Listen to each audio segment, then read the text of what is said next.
Lamballe Communauté s'est engagé dans un projet de redevance incitative parce que la redevance actuelle qui est mise en place depuis 2004 augmentait au fur et à mesure des années. On n'arrivait plus à maîtriser les coûts. Actuellement, le territoire de Lamballe Communauté n'est pas totalement desservi en porte-à-porte. La redevance incitative va demander à individualiser chaque usager, passer sur la totalité du territoire, donc augmenter les collectes et éventuellement augmenter ses coûts de collecte. Donc, pour limiter les coûts et pour éviter de passer devant les usagers avec des bacs qui ne sont qu'à moitié remplis, les élus ont décidé de passer tous les 15 jours.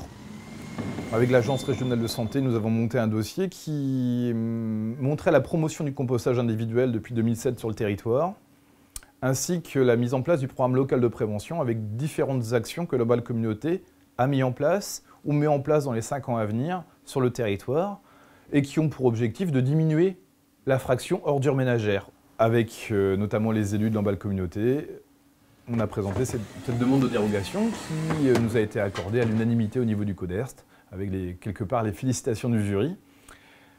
Et donc derrière, un arrêté préfectoral est arrivé en date du 2 septembre 2010, qui a été attribué à toutes les communes. Donc avec cet arrêté, nous pouvons passer tous les 15 jours pour collecter les ordures ménagères.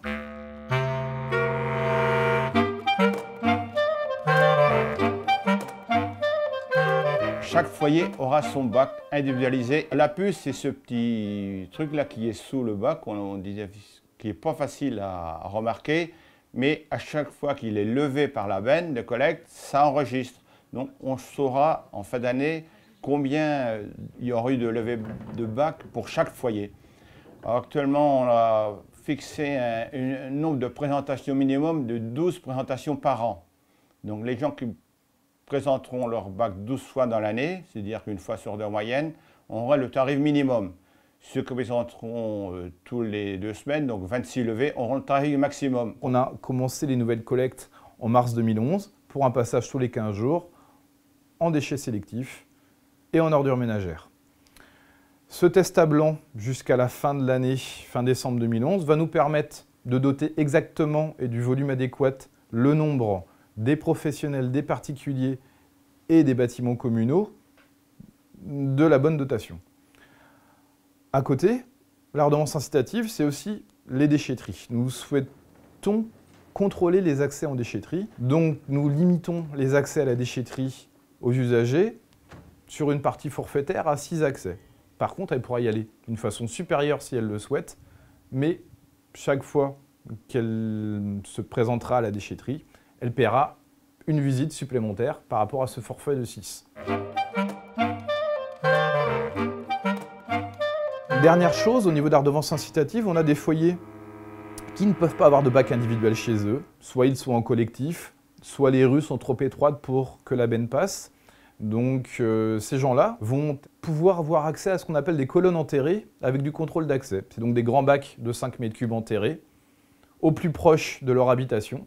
Ils auront donc une carte d'accès pour pouvoir accéder à ces colonnes. Et au lieu de comptabiliser le nombre de présentations du bac à la levée, avec ces usagers, nous comptabiliserons le nombre d'ouvertures du sas de la colonne à l'année.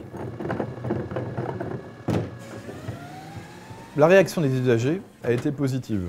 Pour l'ensemble, on a bien sûr quelques réticences, comme tout changement d'habitude dans un nouveau projet. Ces réticences sont essentiellement liées au dépôt de certains types de déchets, qui sont les fruits de mer et les couches-culottes. Simplement qu'il faut s'y faire, hein. Et quand ça va être mis en place, il n'y a pas de raison. On râle assez facilement après tout ce qui se met en place, et puis après, c'est parti, quoi. Moi, je pense que c'est très bien. Il y a longtemps que ça devrait être fait, hein. C'est bien.